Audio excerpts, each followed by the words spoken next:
Voltamos com o programa Ecumenismo aqui pela Rede Mundial de Televisão e falando diretamente da Biblioteca do Templo da Boa Vontade em Brasília. Este local idealizado e construído por Paiva Neto ao lado do Parlamundi da LBV, localizadas estas obras no setor de Grandes Área Sul, 915, lotes 75 e 76.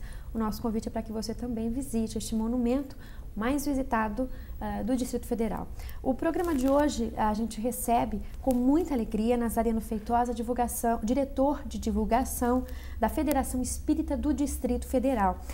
Estamos conversando sobre o ecumenismo e a contribuição na construção dessa vivência ecumênica dada pelo Espiritismo.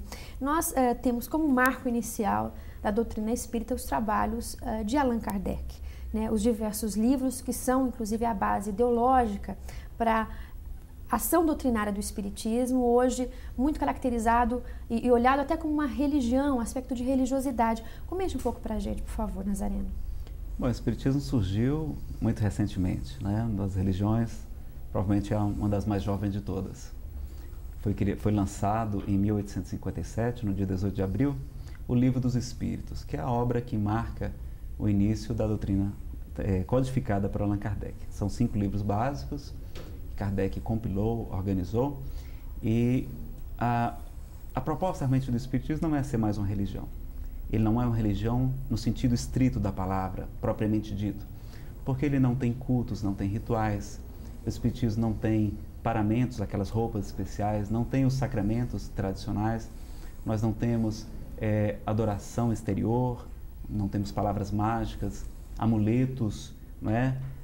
Nada que tenha uma característica religioso propriamente dito. Mas é também religião no sentido amplo da palavra. Se você pegar o radical religare, de onde veio a palavra religião, tudo aquilo que liga o homem a Deus pode ser considerado religião. Então, nesse sentido mais amplo, o Espiritismo é também religião. Porque na sua definição dada por Allan Kardec, o Espiritismo é a ciência que estuda a origem, a natureza e o destino dos espíritos e a sua relação deles com o mundo corporal. É uma filosofia, é ciência no sentido amplo, assim como a psicologia também. Até hoje se discute na faculdade se é ciência, se não é ciência, porque tem resultados diferentes, porque as pessoas são diferentes, mas é sim, claramente ciência no sentido mais amplo.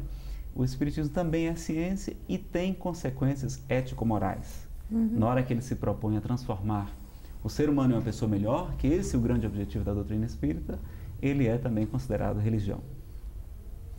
Mas realmente o aspecto rigoroso da hierarquia sacerdotal, de todos os atributos inerentes à maioria das religiões, ele não tem.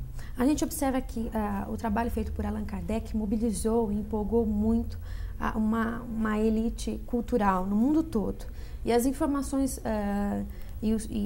e a doutrina espírita, né, no aspecto de observação, até com o olhar científico da realidade espiritual, ela rapidamente foi para todo o planeta.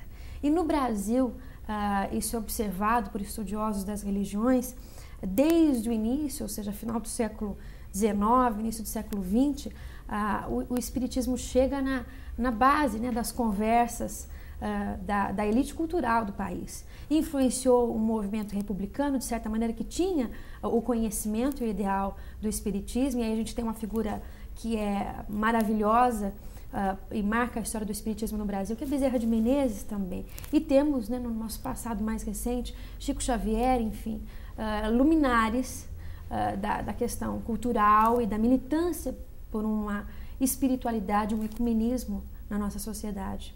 Conta um pouco para a gente também. Você falou sobre a propagação do Espiritismo, e é interessante até explicar para algumas pessoas. Nós tivemos a oportunidade, ano passado, de visitar a Europa e os Estados Unidos, e algumas pessoas perguntam: mas Nazareno, por que o Espiritismo cresceu tanto no Brasil e não cresceu tanto em outros países, como a própria França, onde ele surgiu com Allan Kardec? E aí nós orientamos. Na verdade, o Brasil estava sendo preparado para ser realmente esse celeiro de bênçãos que tem sido a doutrina espírita. E nós temos uma grande diferença.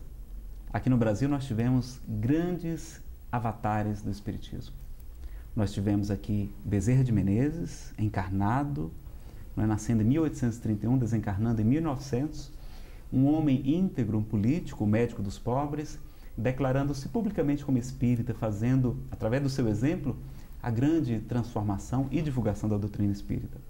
Ele seguia verdadeiramente a orientação de Francisco de Assis. Francisco dizia que as palavras podem até convencer, mas é o exemplo que arrebata as multidões.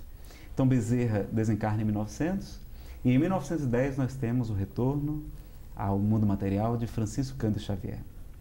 Chico Xavier foi, sem dúvida alguma, o maior divulgador da doutrina espírita. Foram 412 livros publicados exatamente, um trabalho assistencial, promocional, educacional e consolador. Quantas milhares de mães Chico consolou através do seu trabalho exemplar. Então, realmente, através da sua vida de amor, de carinho, de exemplo de tolerância com as outras religiões, de ecumenismo, ele foi, sem dúvida, o grande divulgador, o grande continuador da obra de Kardec. Nós tivemos aqui também Viana de Carvalho, nós tivemos Jesus Gonçalves, Jerônimo Mendonça, tantos outros espíritos extraordinários, uma pleiade completa de espíritos iluminados vieram se comunicar através de Chico Xavier. O Espírito Emmanuel, André Luiz, Humberto de Campos, que aliás narra que o Brasil é o coração do mundo, a pátria do Evangelho. Como uma nação que não havia karma coletivo, como na Europa nós temos muitas guerras, a Inquisição, as Cruzadas, era necessário migrar a doutrina espírita para o Brasil, onde havia o solo fértil dessa miscigenação, dessa grande chegada de pessoas de todas as partes do planeta, para dali essa árvore crescer e lançarmos os frutos no resto do país. É por isso que o Espiritismo cresceu tanto aqui. Se Chico tivesse nascido na França, certamente a França seria o maior país espírita do mundo. É um trabalho dele, é primordial, né, para o crescimento do Espiritismo no Brasil. Então. E o Chico nos deixou uma lição várias lições sobre o ecumenismo. Nós vamos ver que o problema do orgulho, do ser o dono da verdade, porque orgulho não é vestir-se bem. Vestir-se bem é questão de equilíbrio, a pessoa vestir-se adequadamente. Eu tive a oportunidade de ver em academias de letras, intelectuais andando de bermuda, de camisa por fora, de chinelos, mas o orgulho nas alturas. Não é como a pessoa se veste que a gente pode, através do exterior, medir a sua humildade ou o seu orgulho. Realmente parece-nos que o orgulho é justamente ser o dono da verdade. E Emmanuel certa vez disse para Chico: Chico, a verdade é como se fosse um diamante. É uma joia de extrema beleza e que todos queremos. Mas se você pegar aquela pedra, o diamante é uma pedra, e arremessar no rosto da pessoa, nós a machucaremos. Então, o diamante, assim como a verdade, deve ser envolvido no veludo do amor e entregue suavemente para aquela pessoa. Outra vez, Chico estava em Uberaba e um determinado palestrante espírita chegou e disse: Chico, você tem que se defender. Estão falando calúnias a seu respeito. O homem fale, você não pode calar diante da mentira. A verdade deve ser dita, doa a quem doer. E falando e falando. E Chico, todo encolhidinho, aquele seu jeito simples, não disse uma palavra. Psicografou um soneto bem pequeno, é o único que eu sei de cor, do Chico, mas muito belo, dizendo: no mundo, a fórmula para se encontrar a felicidade com esplendor é uma gota de verdade dentro de 1 litro de amor. Eu vou repetir. No mundo, a fórmula para se encontrar a felicidade com esplendor é uma gota de verdade dentro de 1 litro de amor. Mas a gente pega um barril, não é, da nossa verdade, jogamos para a pessoa sem nenhum amor, sem nenhum carinho, e assim procedendo nós não estamos seguindo verdadeiramente o exemplo do Cristo. Francisco de Assis não somente divulgou, mas viveu, porque a sua proposta não era de exclusão, mas sempre de amor a todos os povos. O seu exemplo de vida é realmente do ecumenismo. A proposta que separa, aliás, é curioso observar que a palavra Satanás vem do vocábulo Satã, que significa, além de inimigo, além de adversário, aquele que divide, aquele que separa.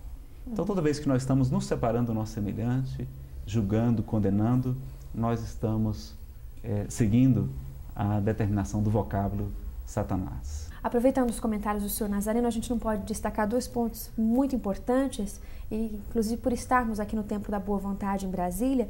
O primeiro deles é que São Francisco de Assis é o patrono da Legião da Boa Vontade. Inspira esse trabalho benemérito de educação, de espiritualização, de valorização do ser humano e o seu espírito.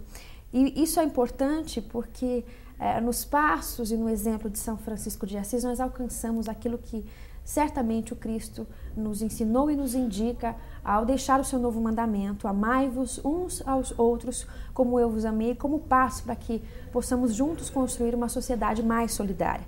Outro aspecto também do maior orgulho para a LBV é ter no seu quadro de legionários da boa vontade Chico Xavier, um legionário inscrito e que foi, de uma maneira muito especial, homenageado pela Comenda da Ordem do Mérito da Fraternidade Ecumênica do Parlamundi da LBV, pelo trabalho imenso, grandioso de fé e de espiritualidade pelo Brasil. É algo para a gente de muita alegria e a gente se sente muito mais honrado ainda de recebê-lo hoje aqui para podermos não só lembrar desses momentos, mas falar da mensagem dos espíritos e do ecumenismo a todos os corações, não é verdade, Nazareno? A honra, na verdade, é nossa estar aqui falando num programa que tem o título de ecumenismo. O Chico tem uma citação também muito bonita. Uma vez ele estava em Uberaba e, coincidentemente, haviam-se fechado as portas uma igreja católica e parece-me também que um templo protestante lá na cidade. E um repórter de televisão chegou e disse: seu Chico, você deve estar muito satisfeito porque nós soubemos aqui que encerraram suas atividades duas instituições de outras religiões, né? O que é que você acha? E Chico falou: meu filho, na verdade estamos muito tristes, porque toda vez que se fecha a porta de uma igreja, de um templo, nós teremos que abrir um sanatório ou uma prisão. Então, na verdade, as religiões têm um papel fundamental. Os nossos irmãos evangélicos, eles têm feito um trabalho extraordinário também, onde se instalam suas igrejas. Há pesquisas dizendo que eles fazem uma transformação social, pessoas que estavam bebendo, estavam nas drogas, têm levado uma contribuição muito grande, transformando essas famílias e levando Jesus a muitas pessoas. Então, todas as religiões têm um papel extraordinário e muito bonito que nós temos o dever de reconhecer e de apreciar e respeitar sobretudo. Daqui a pouquinho nós voltamos então com o programa Ecumenismo aqui pela Rede Mundial de Televisão. Até já!